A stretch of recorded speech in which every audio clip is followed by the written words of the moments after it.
આપણા જીવનમાં વૃક્ષનું શું મહત્ત્વ છે તે આજ બાળકો આપણને કહે છે.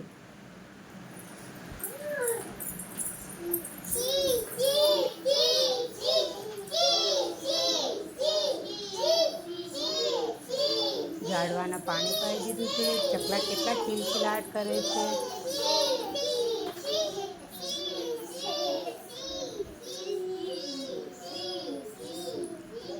અને આ થાક ઉતારવા માટે મોટું ઝાડ છે, તેના માટે આરામ કરે છે. વેચવાવાળા ભાઈ છે.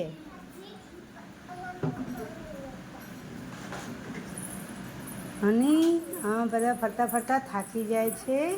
તો ફ્રૂટવાળા બેન છે, લગભગ ફ્રૂટ વેચીને થાકી ગયા લાગે. જો કેટલો પરસો વળી ગયા.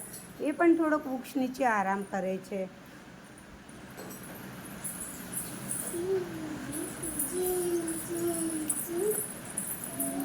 અરે આ કોણ છે? જો તો વૃક્ષ કાપવાવાળા કેટલા આરામ કરતા હતા. બધા વૃક્ષ કાપી નહીં, એ તો જતા રહ્યા. અરે આ બધા પાછા ચકલા કાગડા બધા ચી ચી કરતા કરતા જો. અરે ક્યાં બધા તડપડિયા મારે છે? આ બધા ક્યાં બેસશે? શું કરશે? અરે ભગવાન, વિચારમાં આવી ગયા છે બધા. અરે હાલો હાલો, જો બધા થાકી ગયા. હવે આ ક્યાંય બેસવાની જગ્યા નથી. શું કરશે? શું કરશે? અરે વૃક્ષ તો શું કેવું પડ્યું છે બિચારું. અરે વૃક્ષ તો થાકી ગયું છે.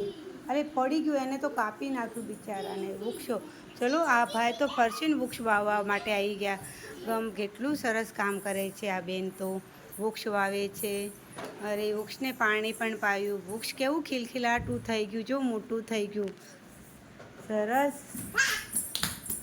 અરે આ બધા કેવા મસ્તીના પોતપોતાની જગ્યાએ પાછા જવા માંડ્યા. બધા ખિલખિલાટ કરવા માંડ્યા.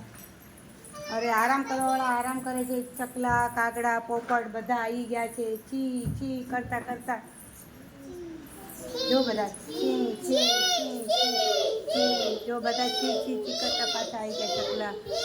કેટલો વૃક્ષો નીચે કેટલી કિલકિલાટ થવા માંડી છે બધા.